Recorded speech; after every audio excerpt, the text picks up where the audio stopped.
Now, I'm not a huge fan of the phrase, nobody asked for this. The motion picture business, since its inception, has been speculative. It's a risk. They take chances. Maybe there's an audience for a movie about a bank robbery, or a train coming at the camera, or about the Civil War, the real one, or about the man we called Max. Or maybe the audience will like this story about a farm boy who joins a rebellion. Nobody asked for it though, but they ended up loving it. But sometimes the audience doesn't love it. Sometimes the visionary director with a damn good picture goes up against intergalactically stiff competition, and the film has to wait for home video to get its proper recognition. Nobody asked for Star Wars, but we ate it up. You see, we are asking for this. We're asking for our storytellers to come up with something we'd like to see. Use your imagination. Or maybe I can phrase it differently. We're not asking, but we'll go to the theaters in droves and shell out millions, if not billions, for a project, film, franchise, universe we heartily approve of. Since we will spend the cash, they will dabble in the lab and try to come up with something we like. But I get why people say it. Certainly nobody asked for a crappy, underwhelming sequel with no story, let alone a musical. Now, what is a musical? Webster's dictionary defines... Yeah, we know what a musical is. The word is enough to make me skip over any selection at the video store, or the online facsimile thereof. But there are some movies with a lot of music that you might not think of as musicals, and where the musical soundtrack is almost another character in the story. Trainspotting. Repo Man. The Harder They Fall. Colors. The films of Sergio Leone. Wong Kar-wai. Guy Madden. And I gotta say, there are some outright musicals that I do love. The Blues Brothers. The weirdness of Richard Elfman's The Forbidden Zone. And if you don't know Takashi Miike's The Happiness of the Katakuris, do yourself a favor and become acquainted. It is a funny horror comedy musical that I highly recommend. Speaking of films that start with an animation sequence,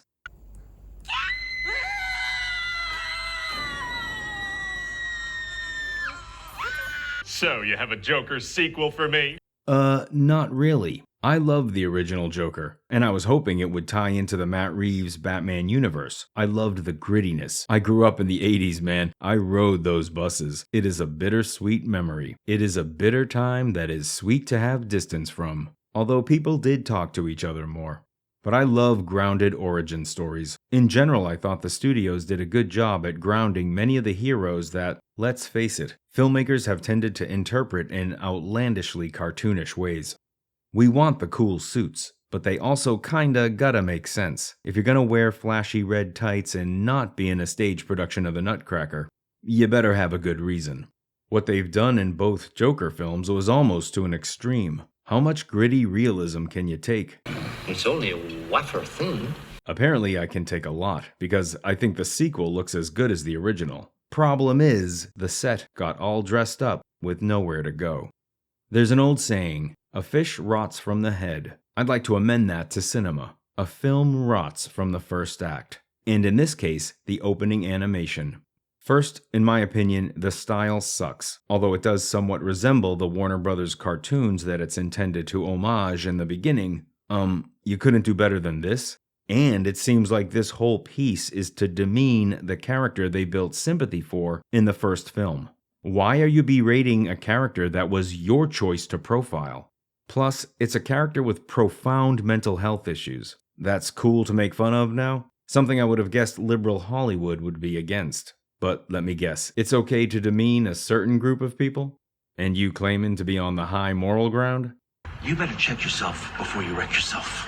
I'm guessing this is what the uproar is about, because it seems like they're making fun of the previous movie. You can't clown, no pun intended, a character like the Joker in your movie. It's a character who's inherently seated at the table of the villain, of the heavy. If you undermine him in this way, especially right at the beginning, how am I supposed to take the rest of the movie seriously? There's no teeth to it. Unless there's a hell of a plot that's about to unfold. And spoiler, there isn't. Now, I know the titular character is over the top, flamboyant, grandiose in style. They're hoping that will justify the choice of serving up a memberberry salad in this atrocious opening. There's a couple things going on here. Psychological aspects of the character are being hinted at or foreshadowed. First is the idea that the Joker has a dual personality, which is explored a bit in the film as the foundation for Joker's defense as laid out by his lawyer. However, another way to interpret this opening sequence is that the filmmakers are unconsciously revealing their own psychological shortcomings, their shadow. In analytical psychology, the shadow is an unconscious aspect of the correspond blah blah blah blah, creating conflict with it. For more information on psychological stuff, read a book. The shadow in the opening animation, to me, represents the filmmaker's own shortcomings. It reveals their lack of courage in standing by a character they chose to explore, their own bullying nature, their own acceptance of a barbaric for-profit healthcare system and police state. Never forget, these big-budget movies are made by the super rich who have outsized influence on the system, and they themselves hold outsized responsibility for the way things are. Of course they're gonna push blame onto the audience, the masses, on the regular Jills and Joes like me and you. The animation ends with cops beating people with mental health issues. Yeah, that's hilarious. Oh, that'll show those incels. Todd, you're the toast of Hollywood now. Now, is Todd trying to placate the Hollywood upper class, since there was such a moral panic over the previous film? I mean, you'd have thought Todd Phillips was Lenny Riefenstahl, and this film was the recruitment voodoo talisman that would Pied Piper millions of sleeping incels into the Fourth Reich. You have to kind of get a grip. Is Todd trying to undo that perceived faux pas and satisfy the Beverly Hills Rodeo Drive women of Hollywood's upper class? I'm here for the gangbang. I can see why upper-class Hollywood women would love this story. They can identify with Lady Gaga. The rich girl slums it up, taking the proverbial walk on the wild side. Make it feel dangerous, but also safe. Remind us of anyone? Then you're done with your lower-class fling, have him shanked, left to die in a mental ward. Problem solved. The basic problem with this movie is that there just isn't any there. There's maybe a half an hour of story in an over 2-hour runtime. I don't mind occasional long, lingering shots. You need them. But you gotta break that up with some rapid-fire action, some kinesis, something happening. The story is basically this. Gotham decides to try Joker for the murders he committed in the first movie. He develops a relationship with fellow inmate Harley Quinn. Although she's self-committed, she can leave at any time. Don't look at it. Shut your eyes, Murray, and don't look at it no matter what happens. Spoilers here on out. There's a lot of courtroom, quote-unquote, action. At the end, he escapes because someone blew up the side of the courthouse. He goes to the iconic steps, sees his love, who breaks up with him, and the police nab him. Back inside, he's shanked by a new inmate, and appears to die on the cold Arkham floor tiles. Merry Christmas, everyone! Now this can be easily remedied for future Batman movies. You show an unconscious Arthur being wheeled away to get medical attention, and he survives. I gotta ask, why isn't this part of the Reeves universe? The grittiness, the creepy edge and tone to a villain with a sympathetic backstory. What's the problem? Why can't this be worked out? Is it because Phoenix is an Oscar winner now, and he won't sign on for the long haul? Shame. Now, about the over-the-top, campy, big brassy singing numbers. They were well done, and this type of thing is great for enhancing or embellishing points in the story. When there's nothing else going on and they are the story, there is no story. And this movie has a great batch of old standards, classics, and pop hits. And is it weird that we can only enjoy these kinds of melodic tunes in a movie about a deranged mass murderer? Something beautiful and tender in a movie that's a love story between two villains. Are we so cynical as a society that we can no longer enjoy something nice unless it's wrapped up with potential violence? But I digress.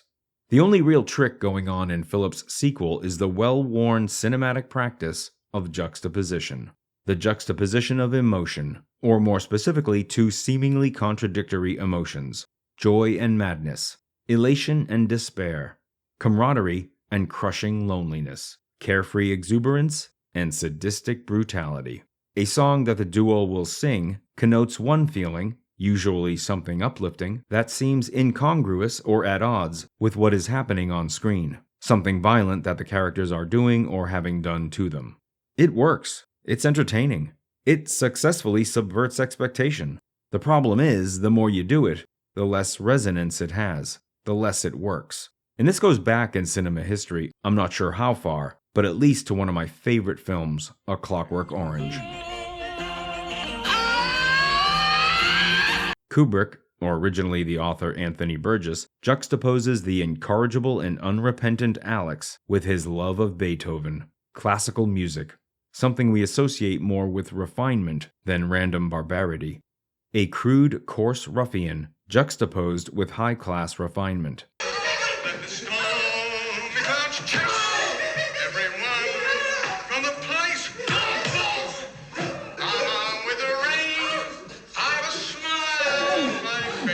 But that film had a point. It had a story. The government learned how to take away a person's free will, to control them so that they would not behave in an antisocial way. That would end crime. But is that a free society? Are people really better off, or simply living under a repressive regime that will correct you if you step out of line? The film, like the novel, presented difficult, compelling questions. Joker 2 isn't doing anything with its narrative. It's not presenting anything compelling or challenging. It's not even engaging us in a standard, decently developed plot involving villains, or gangsters, or criminals. It's dragging out an episode of Matlock that would have put Buddy Ebsen to sleep. I've heard this was somehow a message to incels. You expect me to believe that? Is Hollywood really in the business of spending $200 million on a DM to the Trenchcoat Mafia? Or the Unabomber? So $200 million investment and you're maybe expecting to sell 30 tickets? Not a great plan. And I gotta ask, what's the message, Todd? God is dead! Satan lives! Some say this was made not as a film for the fans, but as a screw you to the fans. I'm not sure that's possible. Who is going to spend years of their life and $200 million to show what they didn't want to do? If so, that is sad. Joker level sad. Because saying I'm not going to give you what you want, I'm going to give you what I want. Well, Todd? Well, we're waiting. What is it that you want? I don't see any grand design here. You remade the first movie with a bunch of musical numbers. What was the point? Was the movie supposed to be a threat? Here's your garbage healthcare system, you worthless pores. God forbid you need healthcare in this country. And when the system fails you, and it will fail you, you'll deserve the beating and asylum hallway shanking that you receive. Now, I like the original vision that Phillips had for the Joker, but now you're making a sequel, a longer, way more expensive one. Did you even want to?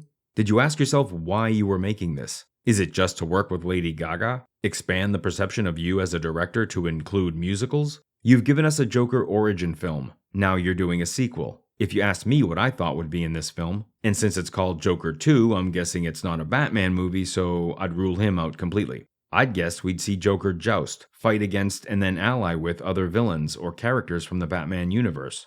Now, this movie does have Harvey Dent and Harley Quinn, and I'm sure there are other Easter egg characters in here. Don't at me, I'm admittedly ignorant of the comic book canon. But the problem is they don't really do anything. Is that what Phillips didn't want to do? A plot-driven story? Okay. But what did you want to do? Have musical numbers with no story? Hollywood directors like to pride themselves on doing their homework, on knowing the history of Hollywood, the history of the industry. Hey Todd, kinda like the way comic book fans like to pride themselves on knowing the lore of the characters they love? But maybe you need a refresher course, Mr. Phillips. Maybe you need to stay after class. Those Hollywood musicals, the old greats you're looking to homage, they had musical numbers and stories. Stuff happened in Oklahoma. Gold Diggers of 1933. Our Town. Well, maybe not Our Town. My Fair Lady. The Sound of Music. Just like regular movies, there were characters on a journey. Characters growing, failing, loving, experiencing rejection. Some planning worldwide domination. If this film was some kind of half-assed message to the incels, again I gotta ask, what was the message? A character who feels the world's against them, the system's against them, should roll over and die? A few might accept that. I would wager that most won't. They'll reject that system, and people who reject a system end up seeking to overthrow it. Careful what you wish for, Mr. Phillips. Class dismissed. Thanks for clicking in. The chain in that handcuffs is a high tensile steel. If you subscribe, this could all go away.